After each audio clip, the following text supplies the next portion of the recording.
व्यायाम प्राणायाम के साथ करो, अर्थात श्वास मुख से न लेकर नाक से लो और पूरा कुंभक और रेचक करते हुए करो। यह लाइन कलयुग के भीम कहे जाने वाले प्रोफेसर राममूर्ति जी द्वारा कही गई है।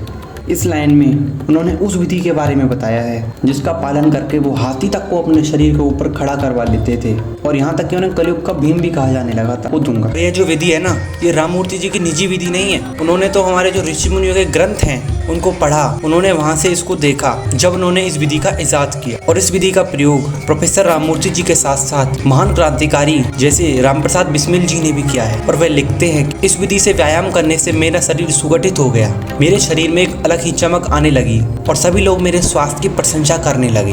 और आज की इस वीडियो में मैं आपको इस विधि के बारे में पूरी जानकारी दूंगा कि ये विधि क्या है, इसको आपको अपने वर्कआउट में किस तरह से जोड़ना है। ये पूरी जानकारी आज की इस वीडियो में मैं आप मानो जैसे आप साधारण दंड मारते हो तो जब आप पर्वतासन में आते हो ना तो आपको क्या करना है, आप जितनी सांस अपने अंदर भर सको उतनी सांस आपको भरनी है। और इस सांस भरने की प्रोसेस को ही ना पूरक कहते हैं, जो मैंने आपको बताया था राममूर्ति जी की विधि में, जो राममूर्ति जी ने बताई थी। और आपको इस सांस को जब तक होल्ड करके रखना है जब तक आप कोबरा पोजीशन में ना आ जाए। और सांस को अपने अंदर होल्ड करने की जो प्रोसेस होती है ना उसी को कहते हैं कुंभक। और जब आप कोबरा पोजीशन में आ जाओ तो आपको अपने अंदर की सारी सांस बाहर निकाल देनी है, अपने फेफड़ों को खाली कर देना है। और सांस बाहर निकालने की इसी प्रोसेस को रेचक कहते हैं। राममूर्ति जी ने इसी विधि के बारे में बताया है। जैसे आप दंड मारते हो तो आपको इन तीनों पूरक, कुंभक और रेचक का प्रयोग करना है। आपको व्यायाम हमेशा प्राणायाम मतलब पूरक, कुंभक और रेचक करते हुए करना है, इनका प्रयोग करते हुए अपना है। क्या इस विधि को दूसरे व्यायामों में यूज कर सकते हैं? बिल्कुल भाई, हाँ बिल्कुल कर सकते हो।